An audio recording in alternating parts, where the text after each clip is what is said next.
Okay, so we're going to move on to the top 5 of this episode, which was top 5 Bryan Singer movies. As you said, I'm probably with you. I don't think he's got a bad movie in his filmography. It's just a case of how many X-Men movies do you have on your list? Yeah, like I think the one film in his filmography that veers close to being bad is that last X-Men that he did, Apocalypse. I think it's definitely his weakest X-Men film. Yeah. It's got issues, big issues. But beyond that, yeah, everything I've seen that he's done, although I am reliably informed that perhaps he didn't completely direct Bohemian Rhapsody, but his name's on the credit. So his name is on the credit, so you know it's considered a Bryan Singer film. But hey ho, there we go. So yeah, okay. Top 5 Bryan Singer movies. Who wants to go first? I'm fine. You make the decision, sir. You go first. Go on. I want to see where you go. Okay, my number 5 is Bohemian Rhapsody. Okay. I'll throw it in here. Now, this is a hard one to go. Is it on there because Bryan Singer elevates it? Is it on there because I'm a fan of Queen's music? A lot of people had a lot of problems with this movie, but this is not a sole Freddie Mercury movie. This is a Queen movie about the band, and it gave me everything I wanted. You know, I had the band getting together, gave me some information that I did not know, gave me the fantastic and toe-tapping tunes that I loved, and I left the cinema on a real high after seeing this. Sure, it wasn't a hard-hitting, all the dirt and grime of the story, but I didn't want that.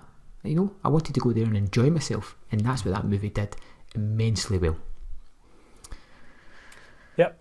Totally agree with you. I thought it was a very good film. You know, when you look at it just as a piece of narrative film, I liked it. I liked the story. I liked the characters. I loved the music, obviously. I enjoyed the ride. It's not in my top 5, but I certainly wouldn't give it any less than a 4-star rating. So, yeah, I really liked it. And that's as a Queen fan as well. So, but no, my number 5, and this may shock some people, but it is Superman Returns. I know this film doesn't. I think probably out of everything on his filmography, this is the one that seems to have been lambasted the most. I love it. I love Superman Returns. When I saw it at the cinema 3 times actually, because the first time when I went to see it at the cinema, when it starts, those opening credits come on, and I was just transported right back to my childhood. You know, he was really faithful to the Richard Donner movies, and I know a lot of people were down on him for that. They felt that was a weakness. Perhaps he should have gone his own way. For me, the inner child just came out. I love those Richard Donner movies, and I love that for all intents and purposes we got another one. We got the 3rd film in that Richard Donner set of movies, you know, if you forget Superman 3 and 4, The Quest for Peace. So yeah, no, I loved it. I thought Brandon Routh was a brilliant choice for Superman. He really nails that Christopher Reeve vibe. If the film has a weakness, I would say it's Kate Bosworth as Lois Lane. She's not the most charismatic in this role. I'm not saying she isn't a good actress. You know, she has done some fine work elsewhere, but for whatever reason, she just wasn't bringing it here. Kevin Spacey was excellent as Lex Luthor, yet another person within Hollywood who is, dealing with his own set of allegations. But no, I loved it. Could there have been a bit more action? Yes, I think there definitely could have been, but the few action set pieces we got were quite incredible. I'm just gutted that we never really got to see Bryan Singer do a follow-up to this, because apparently he was going to go all Wrath of Khan on its ass and up the action stakes in it. So, but hey-ho, whatever.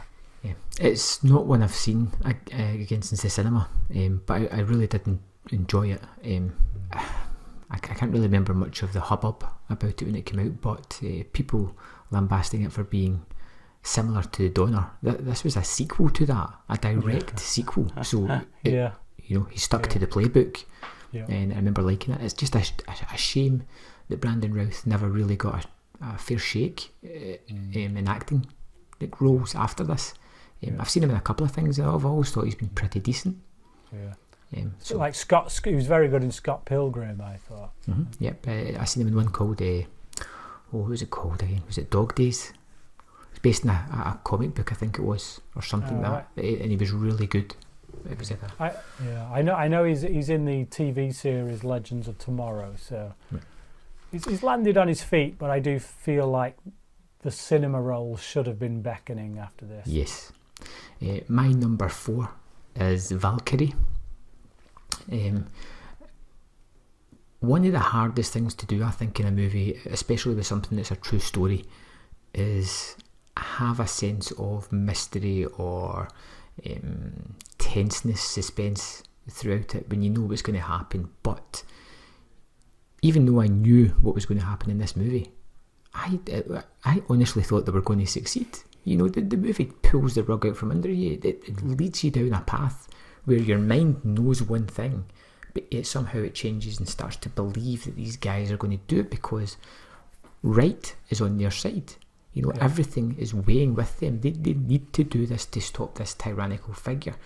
They are taking a risk and they know their lives are on the line, and it works, and it's fantastic. It's super tense. It's really well played. All the actors are great. Cruise, as always, is just, you know, if he's engaged enough, he does a fantastic role. And he's not hanging off the side of helicopters, he's not dangling from like buildings, he's just acting his pants off and doing it while wearing an eye patch and looking cool. Valkyrie for me is just one of those movies that whenever I stumble across it, I need to watch it. You know, if I'm flicking through TV and it's there, I'm watching that to the end. That is going to captivate me, and I'll still be expecting them to win the day, even in rewatches. Terrific movie.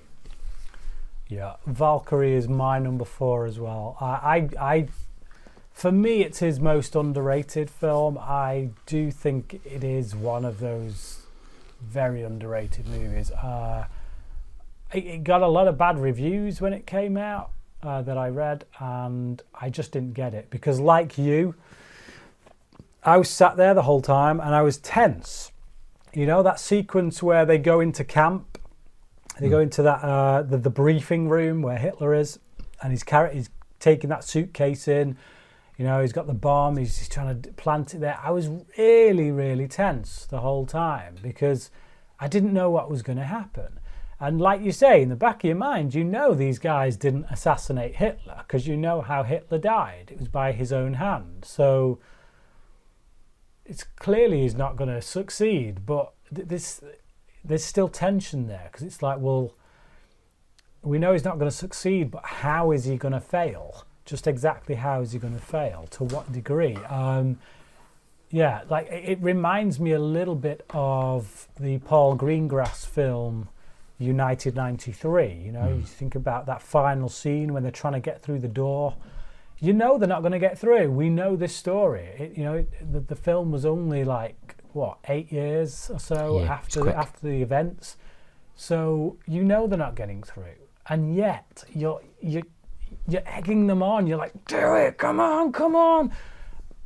And they don't, and it's just an ultimate tragedy, and that's kind of the way I feel about this film as well. So I think that's a real skill to tell a true story in which you already know the outcome and yet create tension is quite a feat. And I do believe as well that this is another Christopher McQuarrie screenplay.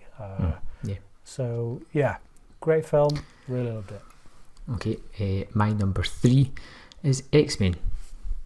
Days of Future Past. His best X-Men movie, in my opinion.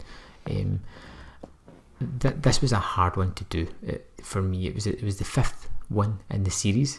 It was coming after a big hit where they rebooted everything, you know, with First Class, and it was risky. You know, he left the franchise after part 2. Part 3 nobody talks about. Part 4 was a big success, and he's coming back, and he's trying to balance a cast that has the old school X-Men along with the new generation, and everything is just, there's too much. It feels going into the movie that there's just going to be too much, and then it starts off with this dystopian future. It's got the Sentinels in it. It ties the story wisely to one character, the character that we know best from the X-Men, Hugh Jackman's Logan, and it puts the story around about this character, flips him back in time. It becomes a time travel movie.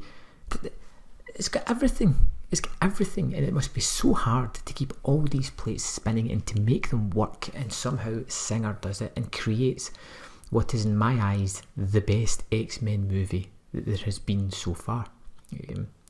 I just think it's absolutely fantastic.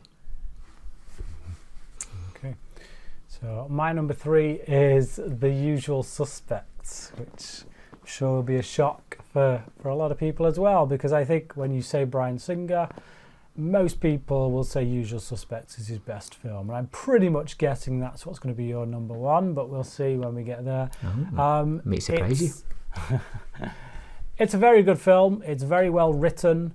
I think Christopher McQuarrie again, obviously. Yeah.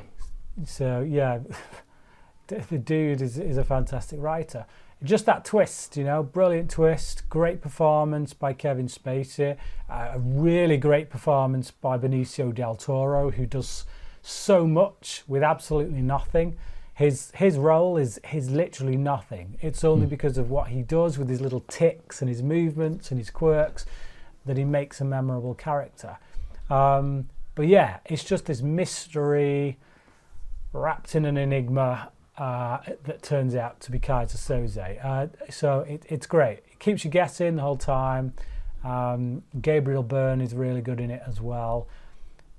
Yeah, just a really good, solid mystery, but not my favourite Bryan Singer film. Still very solid film though. I wouldn't quite rate it as highly as most people, but I clearly, given that I gave Superman Returns a 4 out of 5, and Bohemian Rhapsody, which didn't even make my list, I gave a 4 out of 5.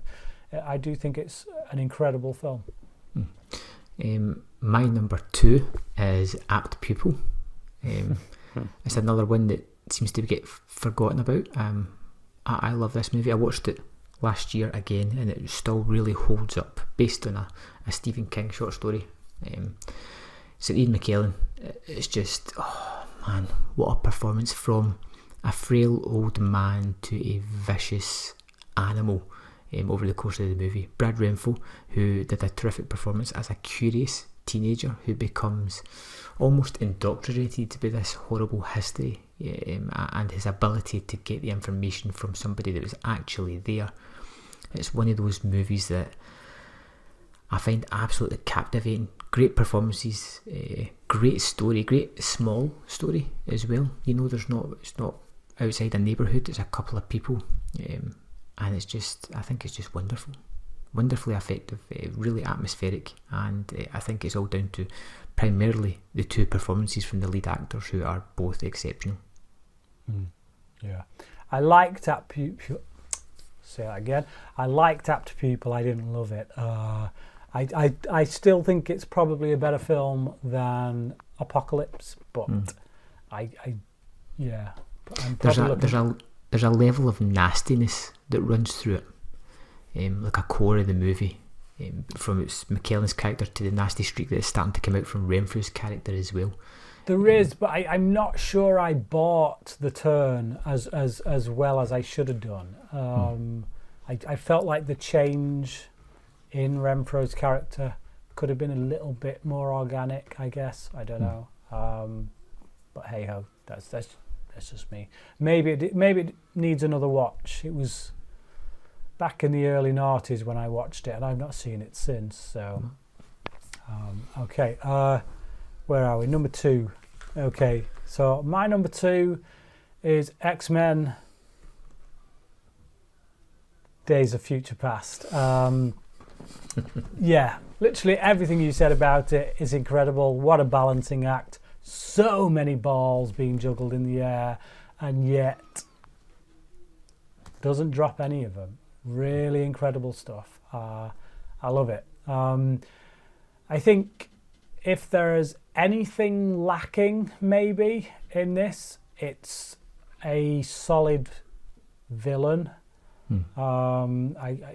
There's, you've got the Sentinels, you've got Trask, who's kind of responsible for this program, but you got Magneto up to his old tricks, but you're always on the fence with Magneto because he, part of him is good, part of him is bad, and it's just, so it's in one sense it does make the film a lot more realistic because it's more about individual perspectives coming together and crisscrossing and going against each other and whatnot. So there's no out and out villain in that sense, but it's a very good politically driven, politically minded film that just so happens to be a comic book movie, which is one of the strengths of the X-Men as a whole.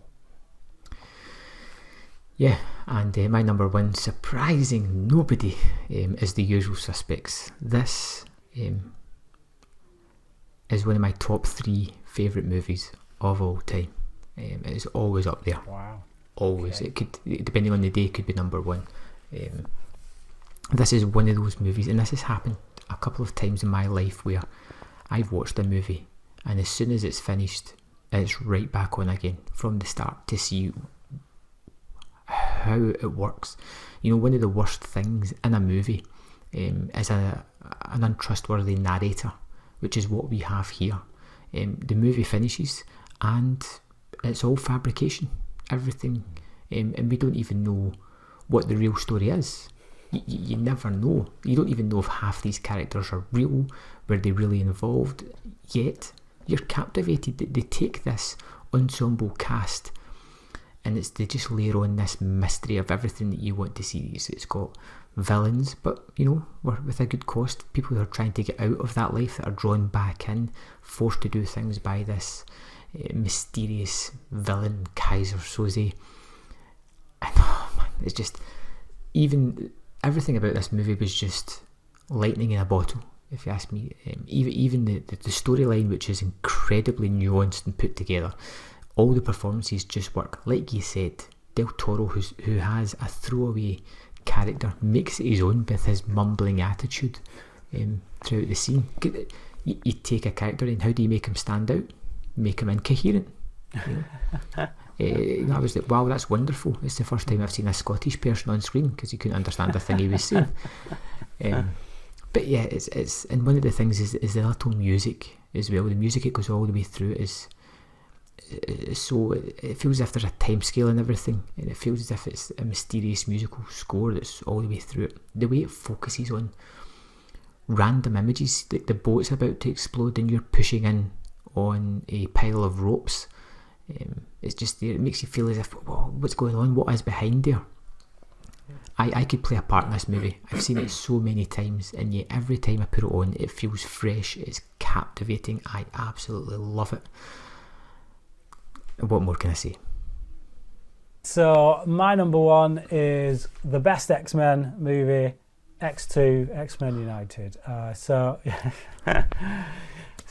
basically you had the first film, which was a really great film, but it felt a little light. It felt like there was a much bigger movie to be had somewhere from there. It almost felt like a trailer for what was to come in many respects, though still, like I say, a solid film in its own right. And then we got X-Men 2, and Singer got given a bigger budget. He got given a lot more characters to play with. As with Days of Future Past, there's a lot more characters here on either side. My gripe about Days of Future Past with the villain, here we do get a really good group of villains. So, we've got Stryker as the main guy, the main antagonist, who I really like, primarily because he's played by Brian Cox, who's a really great actor, but because you get his perspective. It's coming from a very personal place, losing his wife because of his mutant son, and it's just, you get it. You understand where that hatred comes from. As with any kind of prejudicial hatred, it doesn't just come from nowhere. It's born out of something and then blown out of all proportion until it becomes something ugly. So yeah, I love that element. We get a really kick-ass villain in Lady Deathstrike, even though she never talks, but just that final fight between her and Wolverine is really badass. The way she has these metal claws and she's just like stabbing his back and everything. It's just, yeah, it's really brutal. Just the showdown at the end in the big dam. It's great. I love it. The foreshadowing of the Dark Phoenix, which unfortunately was butchered by Brett Ratner, but hey ho. Just as a film, the opening sequence with Nightcrawler, just that the way it's edited, the way it's so fast, but it's just beautifully executed. That how do you put that on screen? This guy who can teleport. And he's going to fight, and he's fighting, but he's teleporting all the time while he's fighting. So he'll throw a guy up, teleport, appear behind them, smack him while the guy's still in the air from when he's chucked it. It's just brilliantly orchestrated. All the action sequences are like that, really well done, and there's a lot more of them. We get to see Wolverine go a bit more berserker mode kind of thing, in the mansion when he takes out those...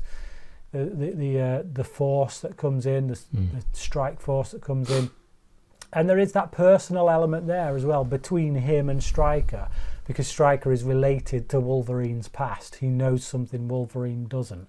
So yeah, there's a lot of personal stakes for the different characters. It's great. I love it. I do think it's the best X-Men film. But only by a margin.